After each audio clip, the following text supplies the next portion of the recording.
This tow bar, by the way, I made myself. I'll make our kit. It would have been about $600, and I just started my business and I didn't have $600. So I said, you know what? I'll make my own camber gauge. Yep, it's ugly welds, but it gets the job done. And I'll make my own tow bar. And this tow bar has been used for 4 years now, and it hasn't let me down yet. Down to the rice and beans of things.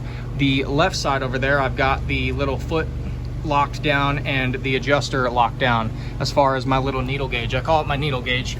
I just got some thicker steel here, welded it all together. I've got a nut welded on some of this, what the heck is it? It's kind of like the same stuff they use for stop signs and stuff. So I went to Lowe's, I bought all this stuff, I cut it into sections, like I said, welded a nut and stuff on there, and then using scrap metal, I put a bolt through there, and then welded a bolt to the top of this just to give me a leverage point so I could loosen it like a butterfly valve or something. So you can see what happens when I loosen it and tighten it. These feet are fully adjustable.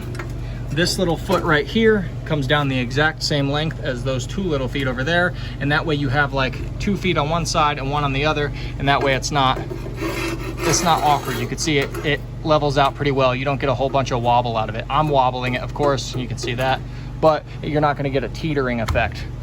These little needles here, I call them needles, I know they're not needles, reprimand me. I line them up with a line on the tire, or you can get a scribe for a couple of dollars, 40, 50 bucks on Amazon or eBay. I'll insert what a scribe is here. You lift the vehicle, chalk the tire up, and you spin the wheel with the scribe over there, and it makes a perfect straight line. Anyways, trying to keep this quick, you line up the left side of the tool. In this case, I just lined up the right side, but I usually line up the left side first because the right side is the side I would unlock and adjust. Line them up with the lines like so.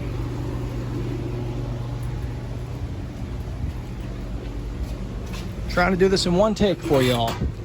Then you take your tool carefully, don't slap anything.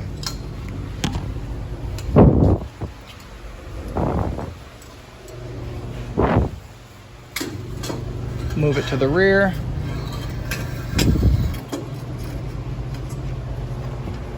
Line up your little pieces of metal there with the straight line on the tire or your scribe. And as you can see, I'm pretty good on this. The toe's already set, but I just wanted to give you a demonstration on how it worked. So all in all, instead of buying a $600 setup for a tow bar and the camber bar, I got this 1-inch aluminum pipe, or aluminum bar, if you will, from Lowe's. It's hollow.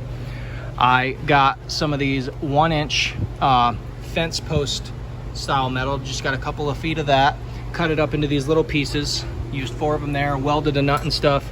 I got some flat steel, and I think this was a flat, whatever, you can buy it flat just like this, like some type of bar steel. I bent it myself and then just kind of cut it into a notch right there. I think I built that whole setup and my camber gauge for maybe $100 tops. I've got a Sawzall blade in the bottom as a shim, kind of the same concept here.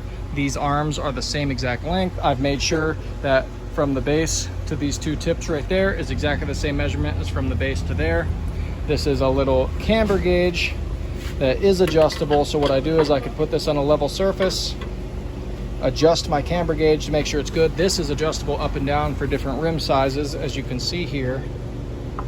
And it's all just welded together with scrap metal, which saved me nearly $600. So if you don't do this professionally, I do it professionally, but I'm saving up for a proper alignment machine. They cost about $20,000 in case you're wondering. But if you don't do this professionally and you want a way of measuring camber as well as measuring toe without using the shoestring method, that's a good way to do it.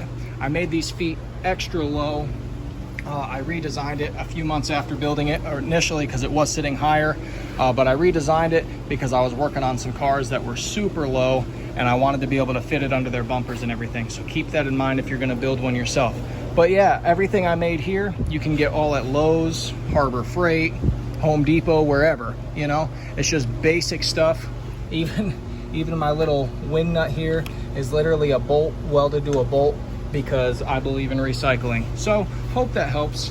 Hope you learned something. All in all, like I said, maybe $100. It gets the job done. It's more than efficient. And I've actually seen the $600 kit or more, or however much they cost now, in person.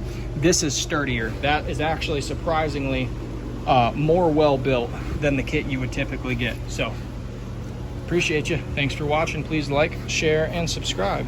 Ask me any questions in the comment section.